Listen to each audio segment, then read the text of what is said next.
Life Audio. Today I'll talk about that. John dreams of a month-long train ride and tries not to embarrass himself in front of a Christian music legend. Meanwhile, I get a flat tire in the weirdest way possible and reveal the strange history of superglue. Plus a conversation about humility and how we're being shaped by the difficulties in our lives. Today's episode is not sponsored by Best Western Hotels. If we're the best, can you imagine how bad the worst is? But first, a word from our actual sponsor. It's episode 401. The Bantertown train is still squarely on the tracks. I'm John. This is Jonnie. We're glad you joined us today.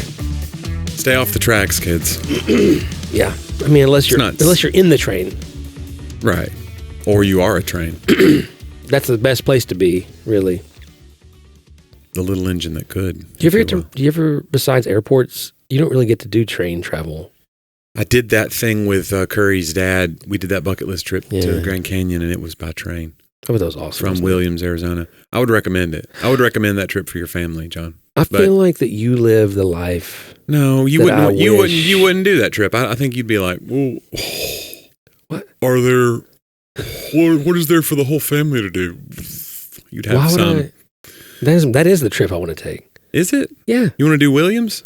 I want to ride a train from like Seattle all the way down the coast and then over to the Grand Canyon. This is a 2-hour train ride. No, I want to live on a train for like a month-ish. I think that you've romanticized this to the point where there's no way it could possibly help. You would be so stir crazy. Living on a train? Living on a train. I don't know. Maybe not. I could live on a cruise ship for a month. And one day you will, buddy. I have a feeling that's going to happen. I think you and Laura, that's how you guys will retire. I mean, it's the same. Just sail the world. It's the same price, basically, as paying for all your stuff here.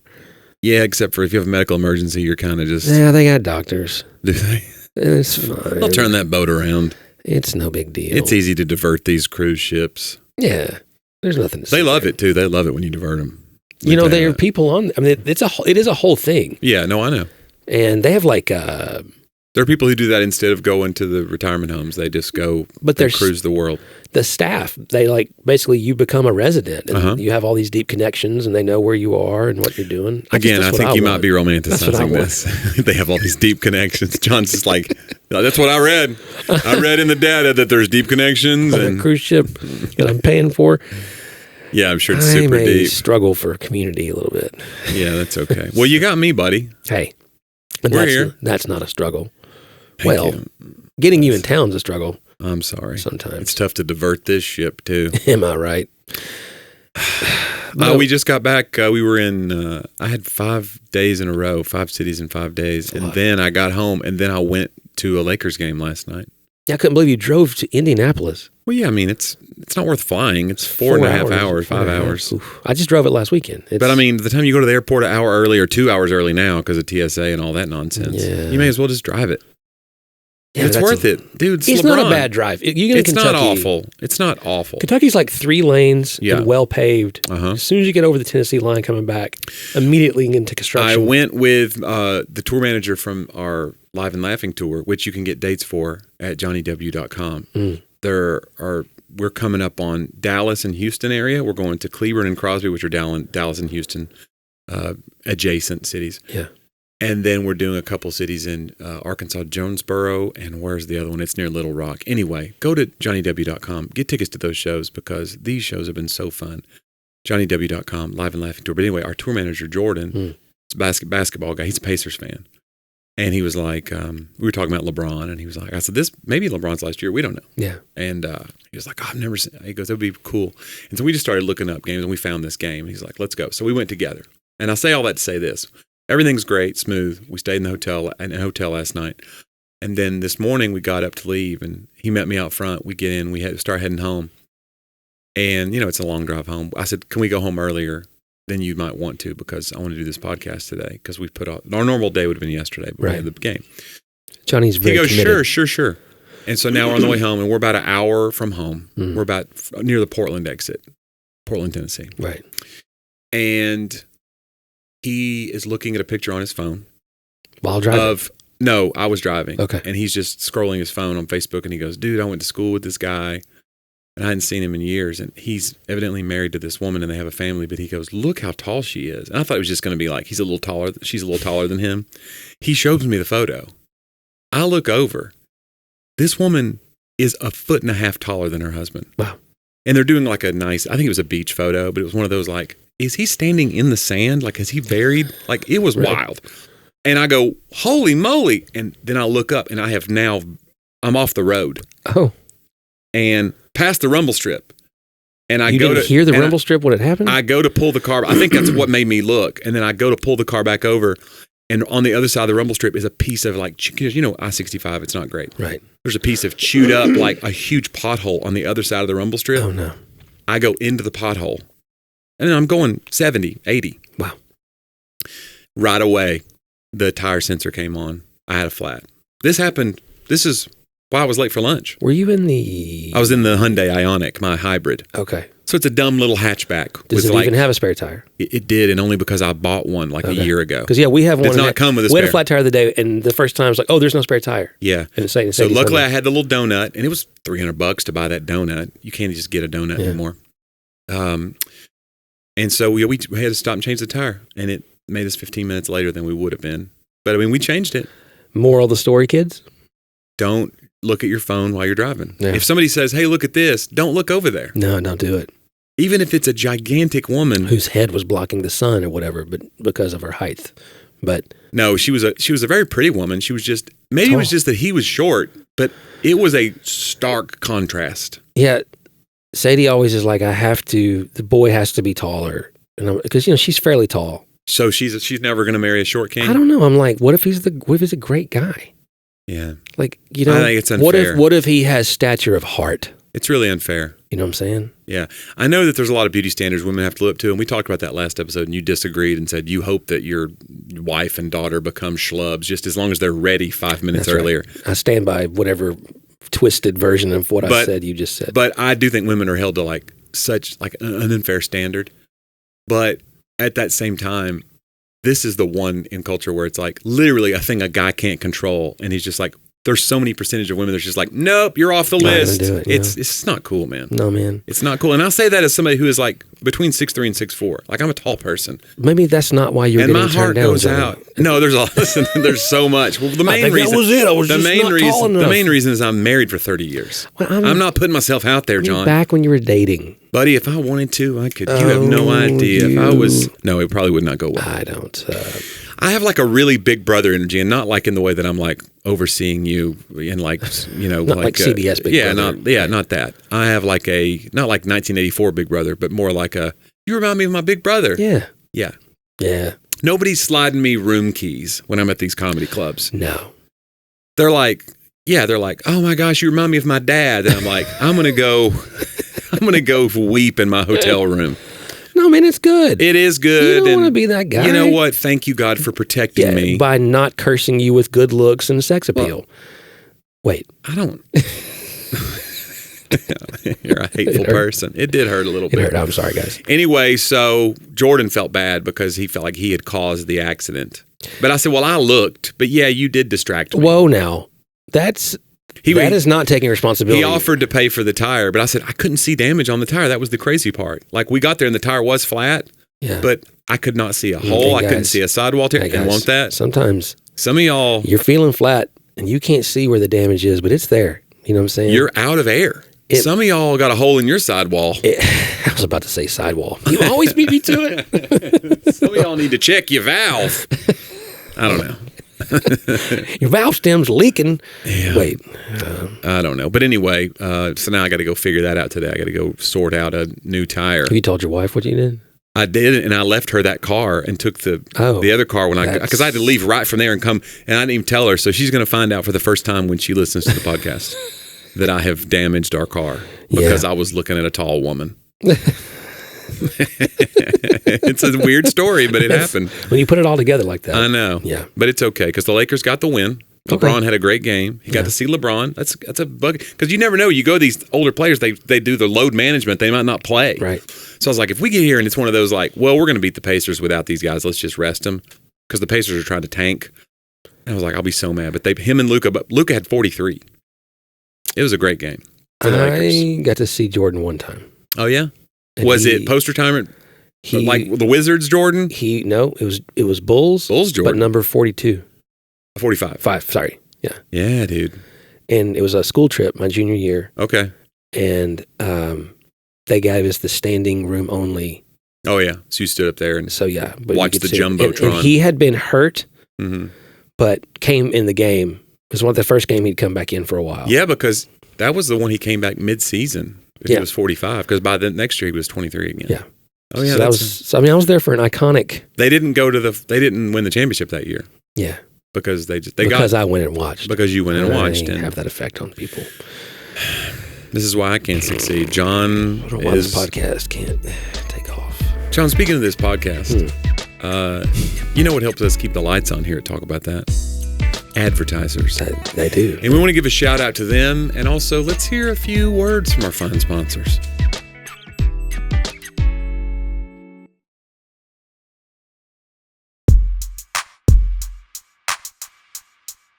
Johnny giving shout outs to the ad. Well, I don't know. I hope it was. I want to shout out right now to Geico. I want to give let's go. If that little gecko's listening right now. You know I love soulless corporations. No, I'm kidding. Nobody's a soulless corporation. If you sponsor our show, you know what? You get it. You know what I'm saying? You get it. You're doing okay. And we stand by the benefit of the doubt is yours, my friends. Have you seen the commercial? I'm sure you have. It was the Super Bowl commercial, but they led up to it. It's got the guy from Key and Peele. I forget the other guy. Keegan-Michael Key? Jordan Peele? Yes. The bald one? Yes. Skinny one? Yes. Keegan-Michael Key. And so, but it's the halfway there insurance. Yeah. With Bon Jovi. Uh-huh. I can't figure out if that's a funny commercial or not. Okay. Like, no, the guy if playing... you can't figure it out, the guy has the tube coming out playing the talk box thing. Right. That's kind of funny. Yeah. And that they're on, like, top of a car out in the desert. Yeah. And then John Bon Jovi drives up and all with Jake from State Farm and the girl who's trying to get better insurance from halfway there. And I get it. And then they start singing at the end, and Bon Jovi never sings. He just rides. He doesn't really sing anymore. But it's his song. It's his signature song. I know, but if you heard him sing it... Well, he wouldn't have to sing. He could just mouth it, right? Couldn't he? Buddy. Bon Jovi can't sing anymore? Bon Jovi can't sing anymore. He doesn't tour anymore? He does. You need to find some videos, and you'll prepare to have your childhood ruined. Oh. Yeah, it's real sad. Well... The keys are like 2 keys lower, and he's still not. Whoa, halfway there. I mean, let's be honest, dude. How were they hitting that in the first place? I know. And then there's a key change. And if you remember, there's a key change. The modulation harmonies are like, only a dog could hear that. Richie Sambora, the harmony singer, he's got the real work because he has to hit a high harmony above John Bon Jovi. Yeah. That's how I feel on the podcast. Shout out to Richie Sambora and State Farm. You're like the lead singer. Thank you. And I have to hit these octaves above you to make this whole thing work. Otherwise, yeah. God knows where you would be as a solo act. Are you saying I'm pitchy? I'm saying, could you imagine yourself sitting here just talking by yourself into a microphone? Before we get into your segment, can I just say, in addition to this is an interesting time in my, whatever you call my comedy career. It's a dumb job, but it's cool. And there's some cool things. And I get to do the Opry again April 1st. And so I wanted to let people know if they wanted to come to that show that I'm getting to do the Opry April 1st, April Fool's Day. So, I mean, it's made for me.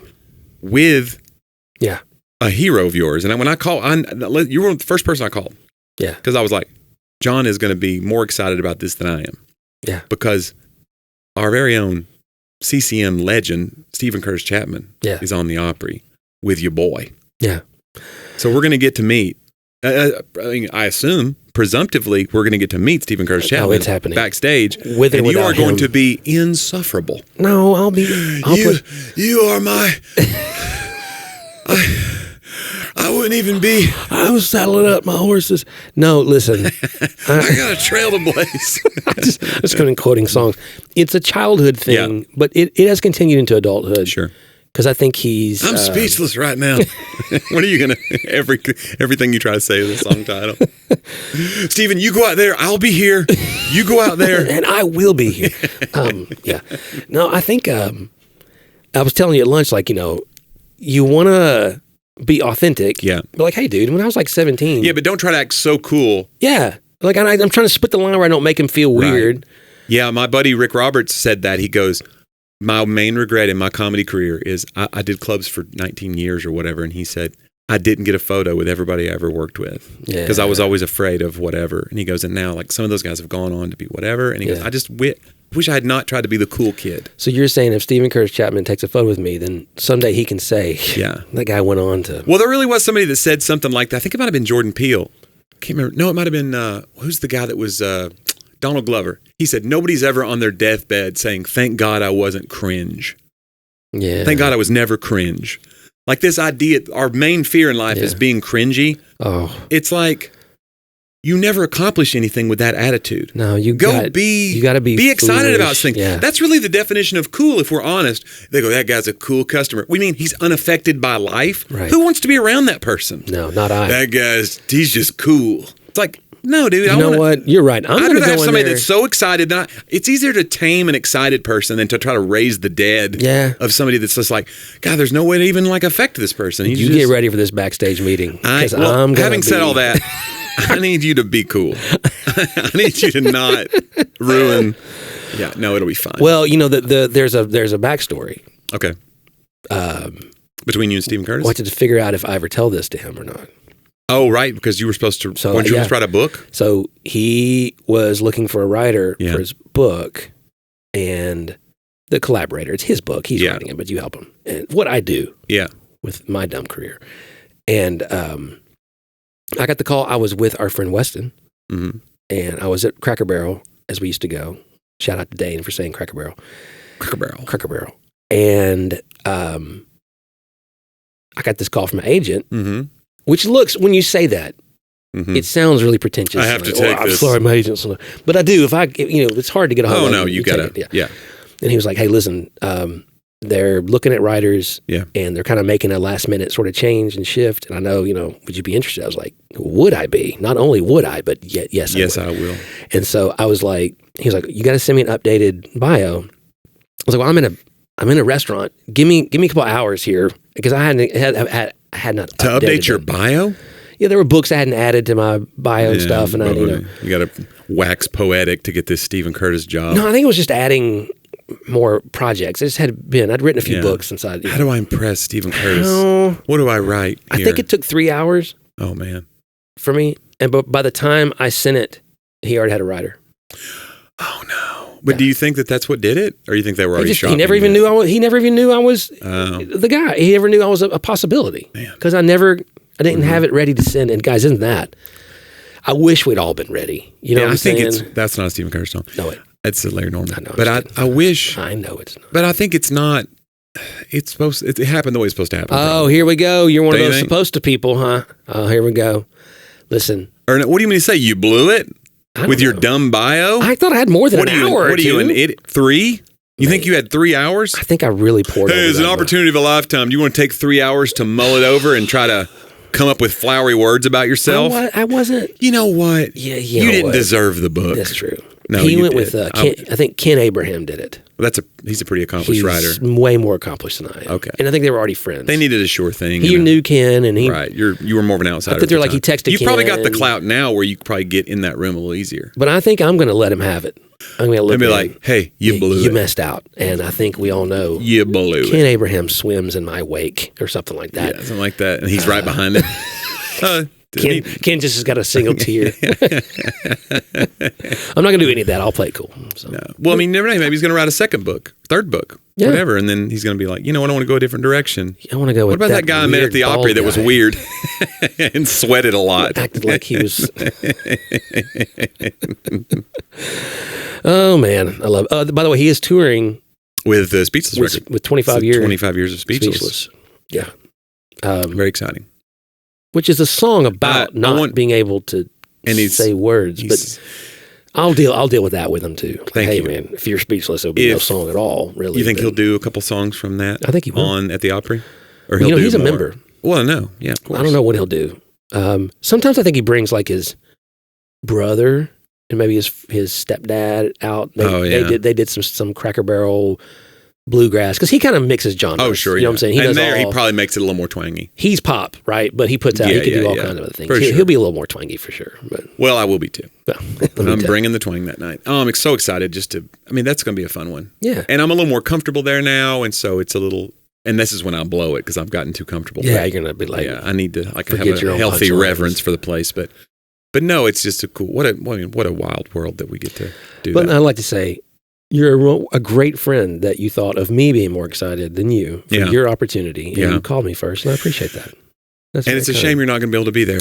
It's a shame that, this is the end of everything. They are sold out. us. And no, there's some tickets available. John is coming for free because he's my friend. But you can get tickets at johnnyw.com if you'd like to come to the Opry in Nashville. If you ever wanted to make a trip to the Opry, a lot of people make that little pilgrimage, and it's like a big thing. It's a bucket list thing for them. This would be the time to do it. Yeah. Me and Stephen Curtis on the same stage, standing in that circle. But you guys got like a week to figure that out. Yeah, you got a week to figure it out. It's pilgrimage. next Wednesday. Yeah. It's April 1st. Anyway, and if not, it'll probably never happen again. Those planets will never align again. Right, it's fine. Because John will make it so weird. They're like, That Stephen's Stephen like, Curtis, he'll be I'll do like- it, but is that Johnny guy? Yeah, never again. Don't ever put him on the same stage as me. This is going to be great. Yeah. It's going to be great. Hey, Johnny, I think it's about that time. Oh, yeah? It's my segment. It's something that we call They Talked About That.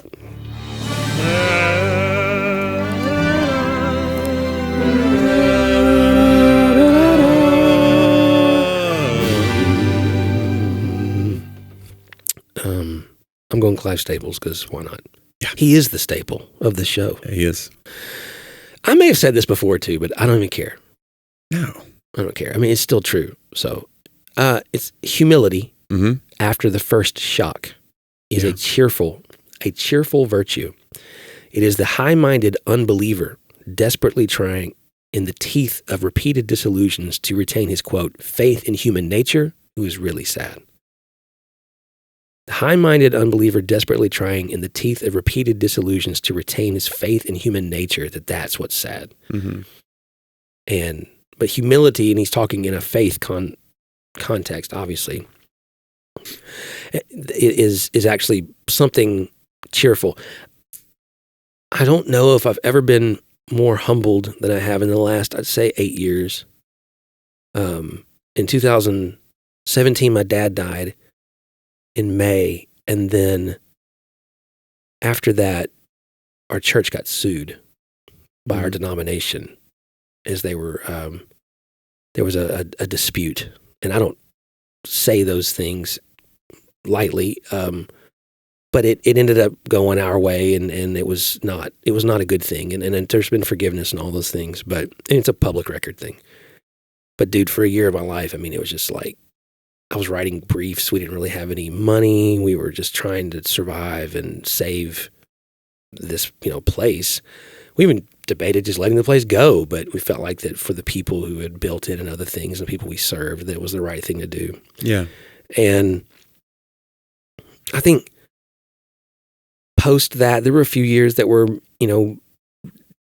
not as hard. 2019 was like an enchanted year in some ways, but then, man, 2020 hit for all of us like a ton of bricks. And being a dad of a teenager, it's just, there's just been like humbling experiences over and over and over again. And I tell the church sometimes, like, humility sounds great, but when you're being humble, it feels like humiliation. It really is. It's like, it's just constant, oh my gosh, this hurts. And I think I get what he's saying, that you can't get to humility without it being a shock.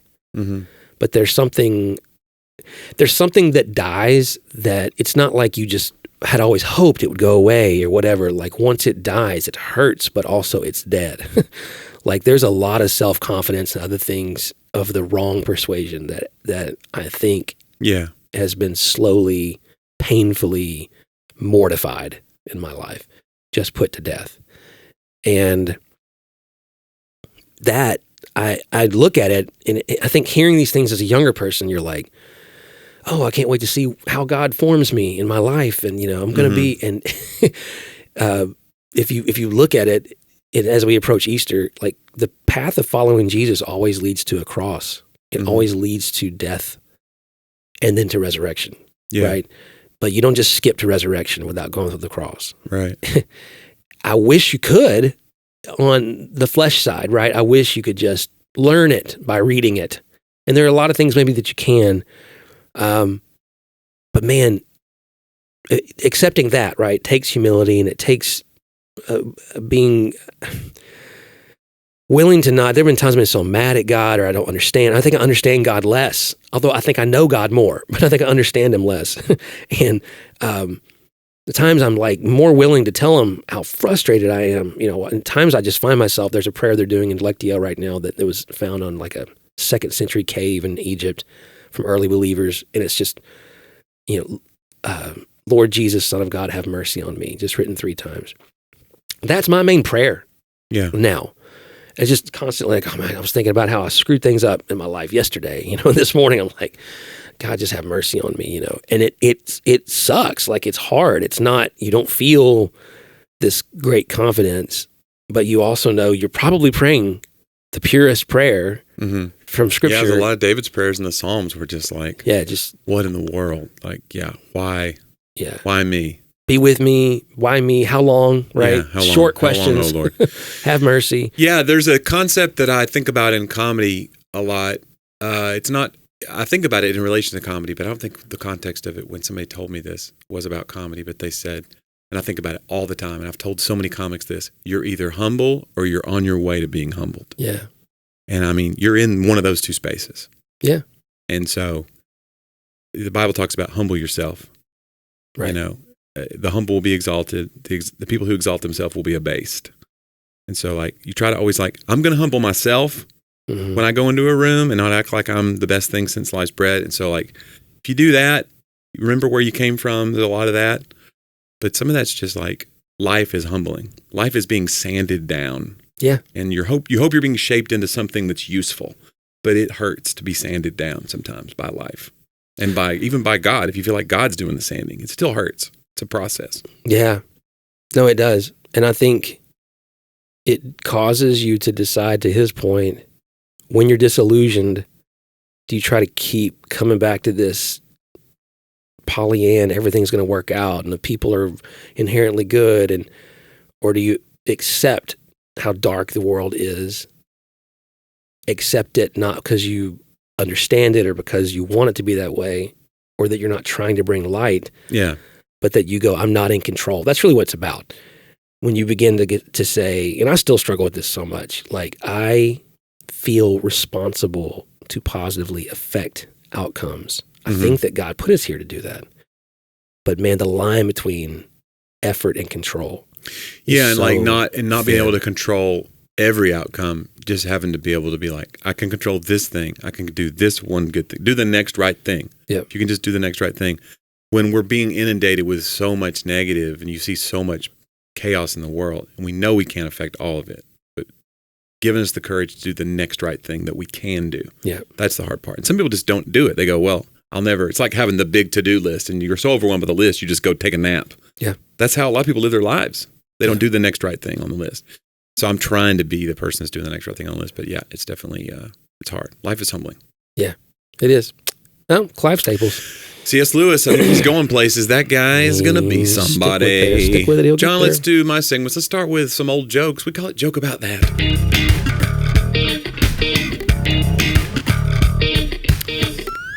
John, I said to my son, this is clearly a joke because I don't have a son. I said to my son, I need a battery so I can tell the time. He asked, is it 4 o'clock? I answered, I don't know. That's why I need the battery. John, is it 4 o'clock?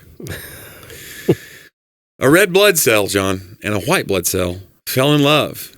Alas, it was all in vain. So that one's closer to it, Dad. That's getting... John, finally, with help of a fertility... That's hard. With help of fertility... That sounds like a Tom Brokaw line. Oh, fertility specialist. Shocking news, Adam. With help of a fertility specialist, John, a 65-year-old woman has a baby. All of her relatives come to visit, meet the newest member of their family. When they ask to see the baby, the new mom says, not yet. A little later, they ask to see the baby again. Once more, she says, not yet. Finally, they ask, when the heck can we see the baby? The mother says, when the baby cries. Why do we have to wait till the baby cries? Mom says, I forgot where I put it.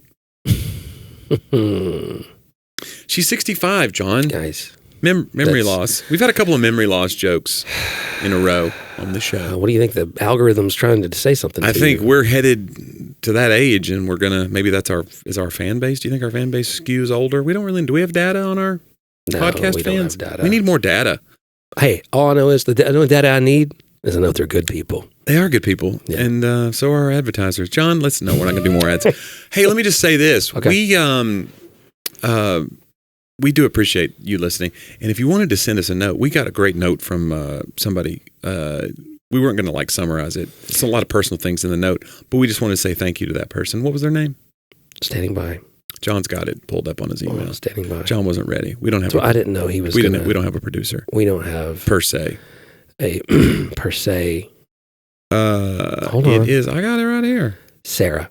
Yeah. Yeah. Thank you, Sarah, so much. It was so kind, and what an amazing thing. Thank you for sharing the things you shared. It really, really meant a lot to us. The fact that the show impacts you means a lot to us, and thank you for listening. And even if the show you just listen for fun, it doesn't impact you the way it did Sarah. Right. We still, she means more to us. Yeah, I'm not gonna lie. We like her more than you. Yeah. Now, but that's not the point. I mean, it's not the point. Yeah. If the point could you is be more to like please, Sarah? We need you to write just a letter that just gushes and says, yeah, we need to feel better about ourselves. we need you to. How would you do that, John? Remember the whole humility thing? Yeah, forget that. Where would you send such a letter, John? You go to hello@talkaboutthatpodcast.com. Fire off an email to that address, and also go to talkaboutthatpodcast.com if you want to listen to the other 400 episodes of the show. Spring break, John. What a better way to spend your spring break than just hanging out on a beach somewhere, listening to episodes and the dulcet tones of whatever we got going on. John, let's do my last segment of the day. It's This Week in History. We call it Talk About Then.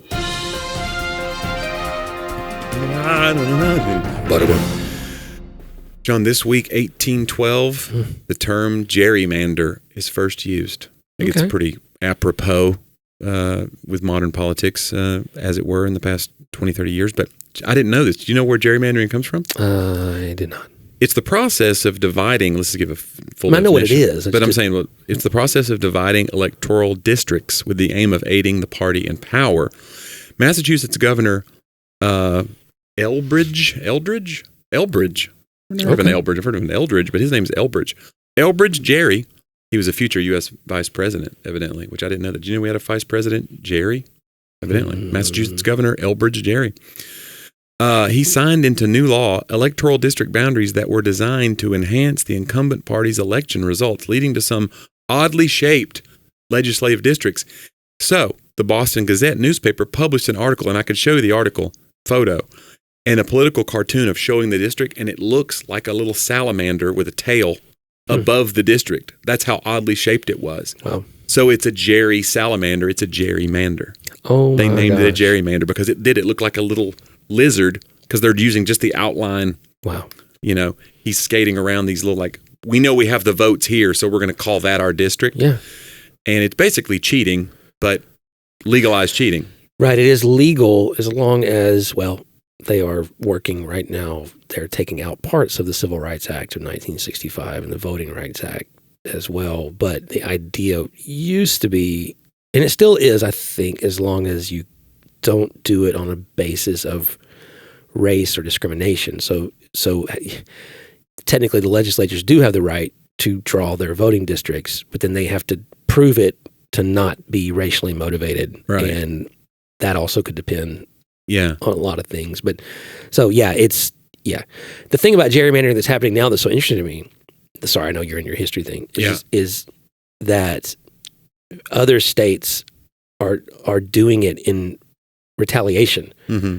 Right. So Texas redrew a bunch of things to make sure the Republicans, and California's like, fine, we'll redraw to make sure the Democrats win. And it's like it's so far balanced itself out by, quite frankly, because it is the legislature's job to draw it, but it should Instead of be, being like, we're so sure that we have the best policies that we'll win if we just have a fair vote. It's like, how do we stage this to where we can't lose? It's like, I don't love that energy. Yeah. I don't love it.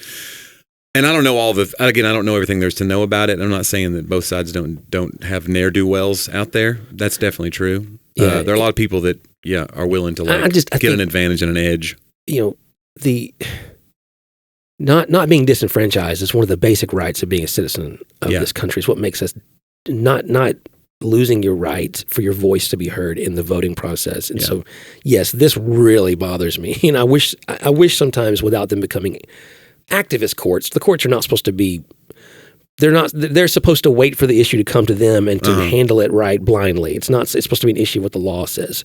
So they find ways around it. But you do wish that the courts would interpret in a way that this would not be, or that the Congress would pass something to say that they can't gerrymander anymore. That there has to be a more equitable way of making sure everyone's voice is heard. You know what needs to happen is you need to run. Guys, John is ready to announce his candidacy for school board president. See, the problem is I would want to jump into something. Yeah. And I'm not qualified because I don't want to be in the school board first. Oh, okay. Well, never mind. I don't know. Maybe I will. We'll see. Okay.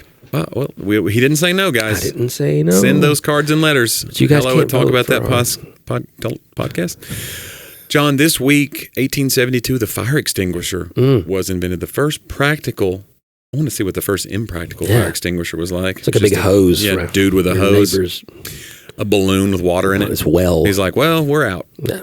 The first practical fire extinguisher is patented by African-American inventor Thomas J. Martin. It provided a way to quickly attach a pump to a body of water for the purposes of extinguishing fires, washing buildings, and sprinkling streets. So he really he just made a pump. I guess, of sorts. It was a way to attach a pump, it says, to a body of water. So you had to be near a body of water. What year was this? 1872. They hadn't pumped water out of a body of water. It was a way to attach a pump. I don't know what he was doing. It was. I don't have the drawings. Johnny, you need more from. I need schematics. Thomas J. Martin. So that's great. It's pretty cool. John, Harry Coover was born. Or wait, Harry Coover died. I'm sorry. This is a died date. Oh, yeah. He died this week in 2011. Born 1917, so quite a long life. Yeah. 90 plus years. Harry Coover invented superglue. Huh. He was an American chemist, inventor of superglue. Okay, I'm going to get this wrong. Here's the cyanacrylate was discovered in 1942 while searching for materials to make sight glasses and cockpit covers for military planes. It was too sticky for this purpose and was set aside in 1951. Coover and his team at Eastman Kodak, began investigating cyanacrylates again for jet canopies, and once again it proved too sticky. When a chemist in the group accidentally ruined an expensive refractometer by gluing it together, Coover realized he had discovered a unique adhesive. In 1958, the adhesive was marketed by Kodak as Eastman 910, and later as superglue. Yeah, that's good. Eastman 910 just feels like it's going to cause cancer. Doesn't Hey, you got Eastman 910 in your house. Look out. They were hoping it caught on like Kleenex or something. Yeah. But it did not. But yeah, Harry Coover, man, that's quite a legacy. And it's interesting, like a lot of these inventions that we cover on the show, they start out as a whole other thing. Or they get set aside, well, this was a failure. And then you go, no, you didn't fail at making a sticky whatever. The stickiness is what's going to make you your money. Yeah, but it took him 8 years. Yeah. Like after it was just sitting there, it took him 8 years. 1951 to 1958, yeah, so 7 years. It was set aside. Like you knew how sticky it was. You kept setting aside it was too sticky. And no one thought, what if we made it sticky? Well, in 1942 was when it was originally. Right. Yeah, so set aside. So that was more, it's like 16 years. Wow. Guys, if you have something right now that's really sticky and you've set it aside, you may have 16 years superglue. from now, 16 years from now, you may really have something. Also, do your dishes. Yeah. Come on, man. Yeah. Don't be one of those people that's like, I let them soak. Come on, man. My wife made a ragu last night. Yeah. We had to let that pot soak. What do you mean she made a ragu? She made a ragu. I think of ragu as like a sauce. Yeah, no. So you're thinking of ragu, the spaghetti sauce. Right. Right. Like, no, this ragu is totally different. It's a pasta? It goes over pasta. She made a sauce. It's almost like piles of meat with tomatoes. It's a true ragu. Dude, it's one of the best things I've ever had in my life. True ragu. A true ragu. That's going to be the name of our sauce. Okay. I'd like to 16 years from now, you should years try from it. now, it's unbelievable. that stuff, she made superglue. It's one of the things she makes. She doesn't make it often, and then when she does, every time she goes, last time I made this, you said, why do we not have this more often? It's so good. And maybe it's really hard to make, we'll and she just doesn't want to put herself through it. Well, it wasn't too bad for you. Nah, it was easy for me. Slaving in a kitchen all day. Jeez. Jeez, I do the Louise. dishes, man. Which is back to the pot soaking. Back to the. Do you let them soak? You gotta let. You gotta let a ragu soak. Got to let a Can't ragu just get pot in there. soak. It's what my grandma always said. Tell you Oh, what. Nana. Okay. That's the song Stephen Curtis is going to do on the Opry. Gotta let a ragu pot soak. You're gonna love it. He plays a dobro. Oh, John, this week, 1814, Joseph Ignace Guillotin died. You want to take a guess what he was the inventor of? French physician, yeah. inventor of the guillotine. His campaign for the use of a machine to provide humane executions led to the invention of the guillotine because they were a lot of torturous methods of. Yeah. There were a lot of executions happening. It's the French Revolution, I guess, right? Oh, yeah. So it was just like a lot of people just being like off with his head, but they would, Right. Now it's like, we got to figure out a humane way to kill all these revolutionaries. And so this physician's like, I got a way. We'll drop this blade on their head. And the guy's like, you're a hero. Are you a hero? No, I'm a doctor. Yeah. And then the guy's like, I'll make a basket to catch the head in. Another hero. Anyway, the first execution by guillotine was performed in 1792. So he was born in 1738. So yeah, it was 1730 to 79. So he was, I wonder when it doesn't say when he invented it, but interesting. What a weird thing to be like, I'm a physician, I'm passionate about humane executions. Right, and I'm going to name this after myself. I wonder if that's how it happened or if it just became that. Even then, th'd be like, guys, maybe we shouldn't. Can we call? Although guillotine's better than whatever, head chopper. Chop-o-matic. When you're trying to come up with it, just use someone's name. Yeah. That was the original slap chop. Remember the slap chop? The thing that you order on TV and it made veggies? Yes. It was the original. Slap chop. The slap chop, but not great. It slices, it dices. John, born this week, 1948, British entrepreneur Jimmy Heselden. In 2010, he bought the Segway company, Segway Inc., maker of the Segway personal transport system. And he makes the list because he died later that year after backing off a cliff while riding an off-road version of the Segway. Oh, no. So it's one of those ironic. Now, he wasn't the inventor of the Segway like many people say. Like, this is kind of one of those things in lore. Like, the inventor of the Segway died by Segway. He was a guy that bought the company. Gotcha. And then a year later, he was tooling around on a Segway on his property in England, and he backed off a cliff and to his demise. Kind of a bummer. Finally, John, this week, 1979, 3 Mile Island. What do you know about 3 Mile Island? Just a horrible nuclear accident. Nuclear reactor number 2 at 3 Mile Island this week, 1979, generating station has a partial meltdown. This resulted in the release of radioactive gases and radioactive iodine into the environment. The accident was due largely to operator error, inadequate training, and design flaws. This is why it makes the list, because life kind of imitated art. The movie The China Syndrome had premiered just 12 days earlier, and it told the fictional story of TV reporters who uncovered major safety violations and filmed a nuclear accident at a power plant. The nuclear power industry derided the film, claiming it was absurd and nothing like that could ever happen. So they said it was this alarmist, and then 12 days later. Yeah. But U.S. President Jimmy Carter, who had specialized in nuclear power while serving in the United States Navy, toured the damaged reactor after the event. So he was kind of trying to demystify it and calm everybody down. He tours the damage. I think there was some story about Jimmy Carter going into a reactor and like stopping a core meltdown when he was in the Navy. Wow. That Curry found the other day. And she was like, have you guys ever talked about this? And I was like, I don't think so. That's wild. Wow. He went down and had to he had 90 seconds to fix the thing before it. Wow. And he stopped a core meltdown when he was in the Navy. We could write a movie about that. Yeah. Although if he only had 12 seconds. Yeah, that's true. That's short. Whatever. Story. How many ever time you had that? I don't remember. It was 12 seconds, but Jimmy Carter. Anyway. That's it for today and This Week in History. It's very educational. Don't you think so? I do. I feel like I learned. We try to give a little people something to chew on, something that they go, I didn't know that. Yeah. And something to think about, something to laugh at. We just want to brighten your day. It's got everything. It's got everything. Too much. It's like a nice ragu, And let me say, if you've learned nothing else today, one is take it easy on yourself. Be humble, but also get a spare tire. Check your trunk. Make sure you got a spare. Yeah. Because you never know. Somebody's going to show you a wild photo. And listen, I don't know where you live, but our roads have a lot of potholes. Oh, yeah. They sneak up on you. Yeah. And I found one. If you're listening in the UK, you can put that tire in your what? Your boot. That's correct. Put it right in your boot. And tire would be TYRE. Oh, really? Yeah. Okay. Tires. Yeah. Pretty sure. Wow. There's no way to know. Tyre. So, yeah. Put that tire in your boot. Put that tire in your boot. That's another Stephen Curtis Chapman song that he's going to... Well, hey guys, you should check out again Jonnie's tour dates right now at jonniew.com.